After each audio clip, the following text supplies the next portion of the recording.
अस्सलाम वालेकुम दोस्तों, मैं हूं आपका मेज़बान डीजे और वेलकम करते हैं आप सबको अपने इस चैनल में एक और नई इन्फॉर्मेटिव वीडियो के साथ। दोस्तों, आज की हमारी जो वीडियो है ये इटालियन सिटीज़नशिप या फिर इटालियन चिटादिनांजा से मुतल्लिक है कि इटली में रहते हुए आप इटालियन पासपोर्ट या फिर सिटीज़नशिप कैसे हासिल कर सकते हैं। दोस्तों, इस इंफॉर्मेटिव वीडियो को असल में दो हिस्सों में तकसीम किया गया है। एक ये कि इटली में आपको इटालियन सिटीजनशिप के लिए अप्लाई करने के लिए कौन से डॉक्यूमेंट्स की ज़रूरत पड़ेगी, और फिर अगर आप पाकिस्तान, इंडिया या फिर जिस भी मुल्क से आपका ताल्लुक़ है, आपको अपने मुल्क से कौन कौन से डॉक्यूमेंट्स चाहिए होंगे। इसलिए अगर पूरी इन्फॉर्मेशन को देखेंगे गौर से तब ही आपको अच्छे से समझ में आएगी। वैसे तो दोस्तों, अगर देखा जाए तो इटालियन नेशनैलिटी या पासपोर्ट हासिल करना इतना भी आसान नहीं बाकी के यूरोपीय ममालिक और अमेरिका, कनाडा की तरह, क्योंकि आपको इटालियन पासपोर्ट हासिल करने के लिए 10 साल का रेजिडेंसा चाहिए होता है। लेकिन हमारे बहुत सारे ऐसे दोस्त भाई हैं जिनके पास इटली के फॉरएवर डॉक्यूमेंट यानी कि कार्ता दी सोजोर्नो है और उनका अब वक्त पूरा हो चुका है इटालियन पासपोर्ट लेने का, और वो इटली के नए कानून के मुताबिक इटालियन पासपोर्ट या इटालियन चिटादिनांजा के लिए अप्लाई कर सकते हैं। और इसके साथ ही दोस्तों, ख्याल रहे कि दुनिया के ताकतवर पासपोर्ट की लिस्ट में भी इटालियन पासपोर्ट का शुमार होता है और दुनिया का तीसरे नंबर पर ताकतवर पासपोर्ट इटालियन है। तो दोस्तों, अब अगर आप इटालियन पासपोर्ट के लिए अप्लाई करना चाहते हैं 2022 में, तो आपको आपके मुल्क से कौन से डॉक्यूमेंट्स दरकार होंगे पहले ये देख लेते हैं। तो सबसे पहले इटालियन चिटादिनांजा अप्लाई करने के लिए आपको अपना बर्थ सर्टिफिकेट चाहिए होगा। जो मेरे भाई पाकिस्तानी हैं उनका जो बर्थ सर्टिफिकेट होगा वो नादरा वाले इशू जो करते हैं वो चाहिए होगा। इसी तरह बाकी के ममालिक के जो लोग हैं उनके मुल्क से भी उनको जो गवर्नमेंट के अदारे की तरफ से बर्थ सर्टिफिकेट इशू होता है वो चाहिए होगा। फिर दोस्तों, दूसरे नंबर पर आपको अपने मुल्क से आपके मुतलका शहर या फिर इलाका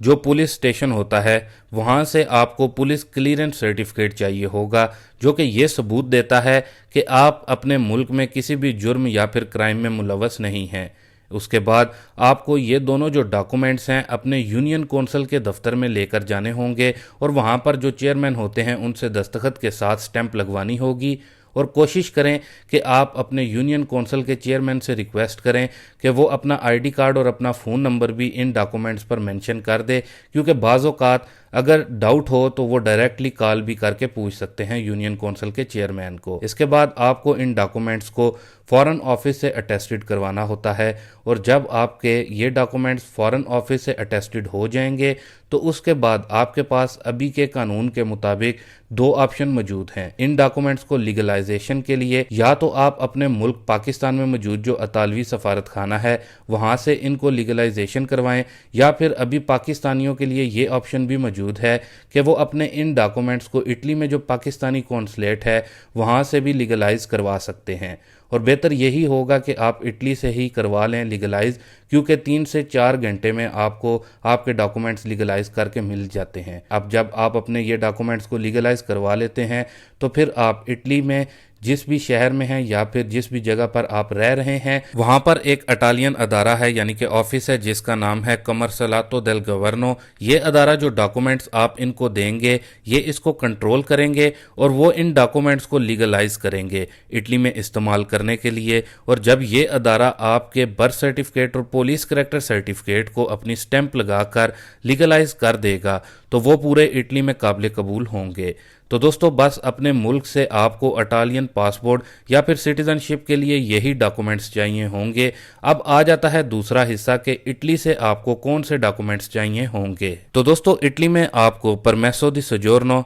फिर कार्ता दी आइडेंटिटा और फिर कोडिचे फिस्काले चाहिए होंगे। और फिर सबसे अहम और ख़ास, आपका इटली में 10 साल का रेजिडेंसा चाहिए, और आपका ये 10 साल का जो रेजिडेंसा है ये कंटिन्यूसली चला होना चाहिए। यहाँ अब आपको 10 साल के रेजिडेंसे के हवाले से थोड़ा सा वाज़िया तरीके से बताता चलूँ, क्योंकि इटालियन पासपोर्ट इटालियन सिटीजनशिप के लिए आपका 10 साल का रेजिडेंसा बहुत ज़्यादा मायने रखता है। मिसाल के तौर पर आप एक घर में कंटिन्यूसली 5 साल तक रहते हैं और आप कमूने में रजिस्टर्ड भी थे, उसके बाद आपने अपना घर तब्दील किया लेकिन आप कमूने में फिर भी रजिस्टर्ड थे, तो इसका मतलब है कि आपका जो रेजिडेंसा है वो कंटिन्यूसली चलता रहा है। لیکن اگر 5 سال آپ کا ریزیڈنسا چلتا رہا ہے لیکن 5 سال بعد 1 ماہ یا پھر 2 ماہ کے لیے درمیان میں یہ کٹ جاتا ہے، آپ کا ریزیڈنسا بند ہو گیا اور 1 ماہ بعد پھر 5 سال یا کنٹینیو رہا، تو دوستو اس کا مطلب یہ ہے کہ آپ کا ریزیڈنسا پورے 10 سال نہیں چلا، کیونکہ درمیان میں یہ 1 ماہ یا پھر 2 ماہ کے لیے کٹا ہوا تھا، اور جو پھر اگلے 5 سال کا آپ کا ریزیڈنسا بنا ہے تو آپ کا وقت وہاں سے کاؤنٹ ہوگا۔ کیونکہ دوستو یہ اٹالین قانون ہے کہ اگر آپ کا ریزیڈنسا 1 دن کے لیے بھی کٹ جاتا ہے کسی بھی ریزن کی وجہ سے، تو آپ کے ریزیڈنسے کا جو پچھلا وقت ہوگا وہ ضائع ہو جاتا ہے اور وہ کسی بھی گنتی میں نہیں آئے گا۔ امید کرتا ہوں کہ آپ کو ریزیڈنسے کے حوالے سے اچھے سے سمجھ میں آ گیا ہوگا۔ اب اگر آپ کا 10 سال کا ریزیڈنسا مکمل ہے تو پھر آپ کو کود چاہیے ہوتا ہے، جو کہ لاسٹ 3 ایئرز یعنی کہ 3 سال کا ہونا چاہیے، اور جو اٹالین قانون کود سے متعلق کہتا ہے وہ ہر سال کا کود آپ کے پاس 8,600 یورو کا ہونا چاہیے۔ لیکن قانون یہ بھی کہتا ہے کہ اگر آپ کے پاس اتنا کود نہیں ہے اور آپ شادی شدہ ہیں تو جو آپ کا پارٹنر ہے اور وہ بھی اگر کام کر رہا ہے تو آپ پھر اپنے جو پارٹنر کا کود ہے وہ بھی استعمال کر سکتے ہیں اٹالین سٹیزن شپ اپلائی کرنے کے لیے۔ اس کے علاوہ اگر آپ شادی شدہ نہیں ہیں تو اس سے متعلق بھی ایک نیا قانون بن چکا ہے جس کو کونٹراتو دی کنوینزیا کہتے ہیں، یعنی کہ اگر آپ کسی کے ساتھ ریلیشن میں ہیں اور آپ اکٹھے ایک ہی گھر میں رہ رہے ہیں تو آپ اپنے لیونگ پارٹنر کا کود بھی اٹالین نیشنلٹی کے لیے ساتھ میں لگا سکتے ہیں۔ اگر آپ کو کونٹراتو دی کنوینزیا کے بارے میں معلوم نہیں تو آپ جتنے زیادہ کامنٹ کریں گے تو اس حوالے سے بھی ہم آپ کی خدمت میں ایک ویڈیو لے کر آئیں گے کہ یہ ہے کیا۔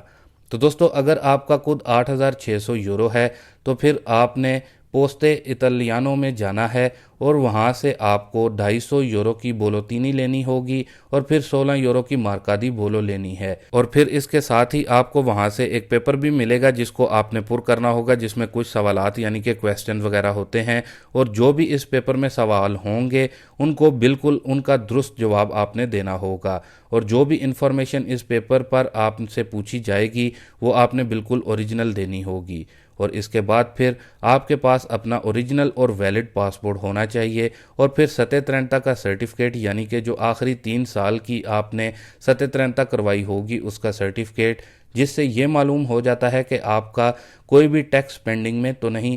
اور پھر آخر میں آپ کو اٹالین زبان کا سرٹیفکیٹ چاہیے ہوگا جو کہ B1 کا سرٹیفکیٹ ہوتا ہے، وہ لازمی چاہیے ہوگا۔ تو دوستو یہ تمام ڈاکومنٹس جب آپ نے مکمل کر لینے ہیں تو آپ نے ایک USB میں ان تمام ڈاکومنٹس کو سکین کر کے رکھنا ہے، اور منسٹیرو دل انٹرنو کی جو ویب سائٹ ہے اس پر جا کر آپ نے اٹالین سٹیزن شپ یا پھر پاسپورٹ کے لیے دوماندہ کر دینا ہے۔ خیال رہے کہ 2 سے 3 ہفتوں میں آپ کے یہ جو ڈاکومنٹ ہیں جو آپ نے سینڈ کیے ہوں گے ان پر کنٹرول کیا جائے گا، اور جب آپ کا دوماندہ اٹالین چتادینانزا کے لیے ایکسیپٹ کر لیا جائے گا جو آپ کو